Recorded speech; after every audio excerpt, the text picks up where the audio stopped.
Assalamualaikum warahmatullahi wabarakatuh.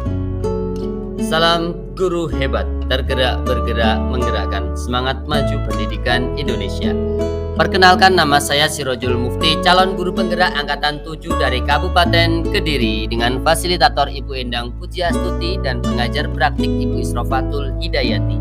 Pada kesempatan kali ini saya akan memaparkan koneksi antar materi modul 2.3 coaching untuk supervisi akademik. Selamat menyaksikan.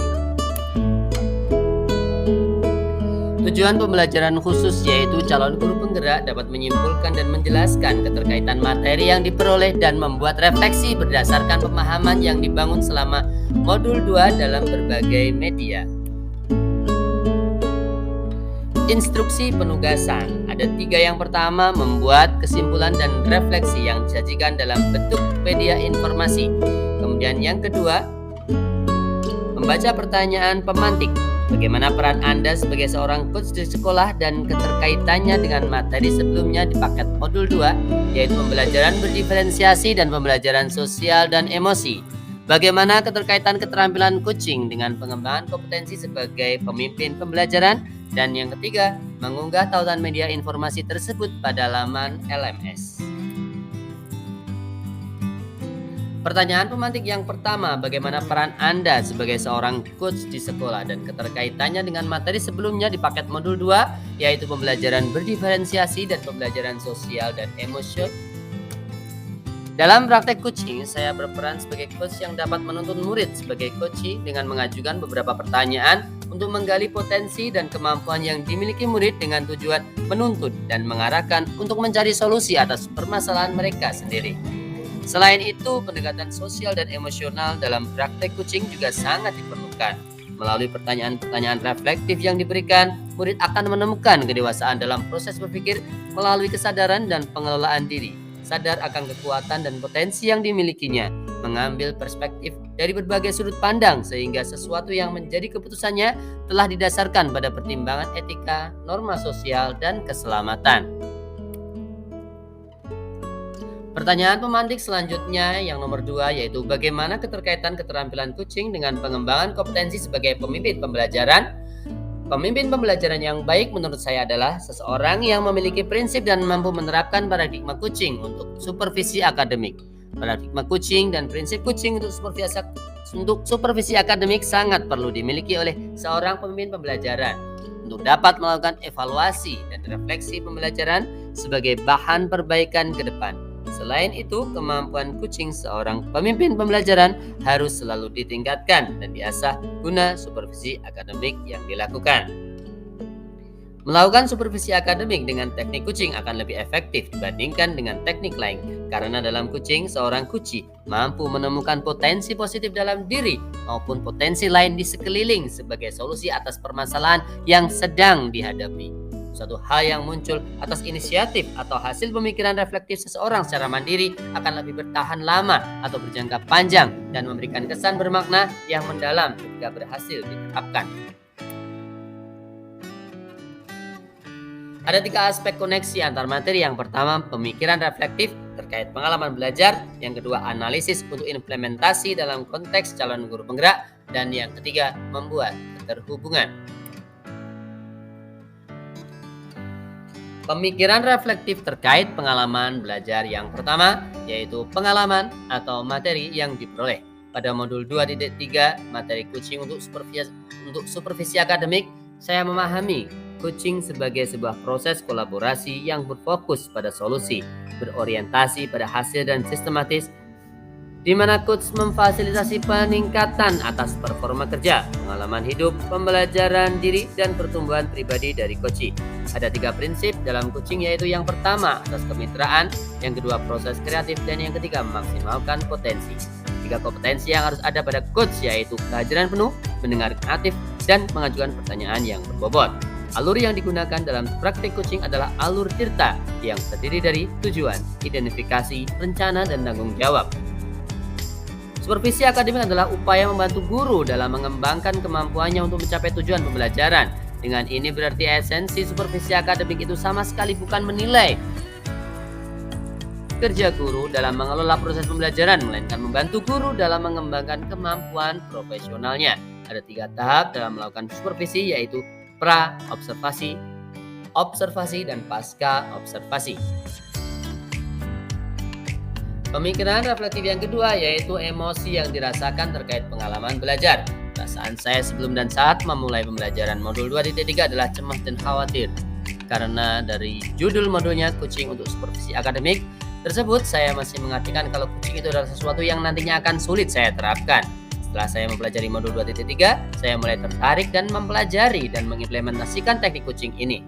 Saya sangat senang saat berkolaborasi dengan rekan-rekan saya dalam melaksanakan praktik coaching, baik di ruang kolaborasi maupun demonstrasi kontekstual. Selanjutnya, saya merasa optimis dalam mengimplementasikan semua yang saya pelajari di modul 2 ini. Pemikiran reflektif yang ketiga yaitu keterlibatan dalam proses belajar. Dalam proses belajar, keterlibatan saya adalah mampu berkolaborasi dengan rekan selama CGP saat mempraktekkan proses coaching, baik sebagai coach, coachee, dan observer. Saya juga melibatkan diri dari setiap diskusi yang dilakukan. Saya itu juga berkolaborasi dengan rekan di sekolah terkait materi pada modul 2.3. Pemikiran reflektif yang keempat yang perlu diperbaiki terkait keterlibatan pembelajaran. Dalam keterlibatan dalam proses pembelajaran yang masih saya perlu perbaiki adalah kemampuan dalam mengajukan pertanyaan yang berbobot.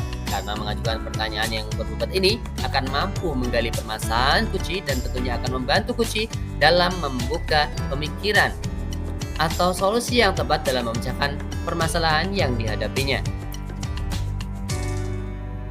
Pemikiran reflektif yang kelima yaitu keterkaitan terhadap kompetensi dan kematangan diri pribadi. Keterkaitan terhadap kompetensi dan kematangan pribadi setelah mempelajari modul 2.3, tentunya saya dapat memanajemen diri dari segala permasalahan dan asumsi yang biasanya timbul di benak saya saat ada rekan atau murid ketika mengeluhkan permasalahan yang terjadi pada diri mereka.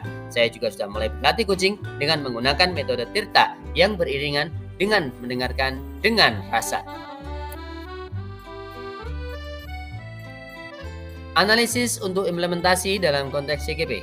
Yang pertama, memunculkan pertanyaan kritis yang berhubungan dengan konsep materi dan menggalinya lebih jauh.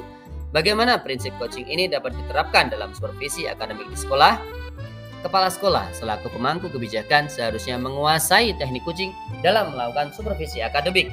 Supervisi tidak hanya menilai penampilan guru saja, namun juga menggali potensi profesionalitas dari seorang guru. Tujuan supervisi harus jelas disampaikan sebelum observasi atau pra-observasi. Selama observasi, supervisor harus melakukan pengamatan sesuai dengan tujuan yang dibicarakan di awal dan menyampaikan hasil pengamatan sesuai data sehingga menimbulkan refleksi yang bermakna setelah observasi tanpa ada judgement dan penilaian, namun fokus pada apa yang ingin dikembangkan. Analisis yang kedua yaitu mengolah materi yang dipelajari dengan pemikiran pribadi sehingga tergali wawasan atau insight baru. Coaching merupakan salah satu bentuk kepemimpinan pembelajaran yang berpihak pada murid. Dalam mewujudkan pembelajaran yang berpihak pada murid, guru harus menguasai berbagai kompetensi sosial dan emosional, bukan hanya aspek kognitifnya saja. Dengan menguasai kompetensi tersebut, maka supervisi akademik yang dilakukan oleh supervisor dengan teknik coaching akan meningkatkan kinerja guru dan performa guru dalam melakukan pembelajaran yang lebih berpihak kepada murid. Analisis yang ketiga yaitu menganalisis tantangan yang sesuai dengan konteks asal CGP, baik tingkat sekolah maupun daerah. Tantangan terberat adalah menyamakan persepsi tentang coaching dalam supervisi akademik di lingkungan sekolah. Selama ini, supervisi dianggap sebagai hal yang menakutkan, karena guru yang disupervisi akan merasa takut, menilai seolah-olah supervisor adalah orang yang mencari kesalahan, atau guru sendiri takut untuk berbuat salah. Padahal tujuan supervisi adalah meningkatkan kompetensi dan performa guru sehingga pembelajaran yang disajikan berpihak kepada murid.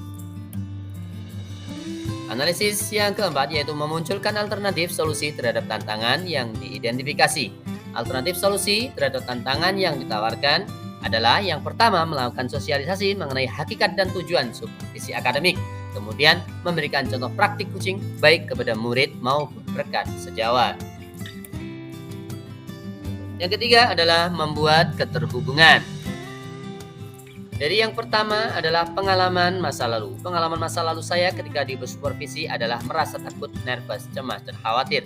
Saya merasa malu jika dalam proses pembelajaran yang saya lakukan ternyata tidak baik dan masih banyak kekurangan. Selama supervisi dilaksanakan, tidak ada pembicaraan di awal. Jadi saya merasa bingung apa yang harus saya persiapkan. Kesan yang saya rasakan adalah supervisi merupakan kegiatan mencari kesalahan guru dalam proses pembelajaran, bukan pada pengembangan kompetensi guru. Keterhubungan yang kedua yaitu penerapan di masa mendatang. Setelah mempelajari modul 2.3, kedepannya saya akan menerapkan ilmu yang saya dapatkan mengenai coaching untuk supervisi akademik di lingkungan sekolah saya. Dalam supervisi juga menerapkan 3 prinsip yaitu kemitraan, proses kreatif, dan memaksimalkan potensi. Dan tahapan ketika supervisi akan saya terapkan yaitu pra-observasi, observasi, dan pasca observasi. Keterhubungan yang ketiga yaitu konsep atau praktik baik yang dilakukan dari modul lain yang telah dipelajari. Pada modul 2.1, pembelajaran berdiferensiasi, praktik baik yang saya lakukan adalah memulai menganalisis kebutuhan dan profil belajar murid, kemudian menerapkan pembelajaran berdiferensiasi di kelas. Pembelajaran berdiferensiasi terdiri dari 3 strategi yang perlu dilakukan. Yang pertama adalah konten, yang kedua adalah proses, yang ketiga adalah produk. Pembelajaran berdiferensiasi yang berpihak kepada murid sesuai dengan filosofi Ki Hajar Dewantara, bahwa guru perlu menuntun tumbuh kembang murid sesuai dengan kebutuhan dan potensinya masing-masing. Dan pada modul 2.2, pembelajaran sosial dan emosional, praktik baik yang saya lakukan adalah menerapkan pembelajaran sosial emosional secara eksplisit dalam kegiatan ekstrakurikuler pramuka di sekolah, mengintegrasikan pembelajaran sosial dan emosional dalam praktik mengajar guru dan kurikulum akademik seperti melakukan pembukaan pembelajaran dengan suasana hangat. Kegiatan ini yang melibatkan murid dan penutupan yang optimis dengan cara mengapresiasi setiap perilaku baik yang ditunjukkan oleh murid, menciptakan iklim kelas dan budaya sekolah melalui budaya positif.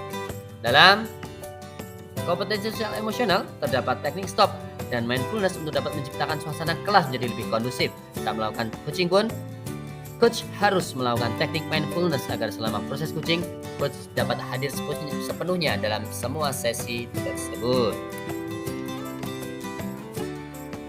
Keterhubungan yang terakhir yaitu informasi yang didapat dari orang atau sumber lain di luar bahan ajar pendidikan guru penggerak.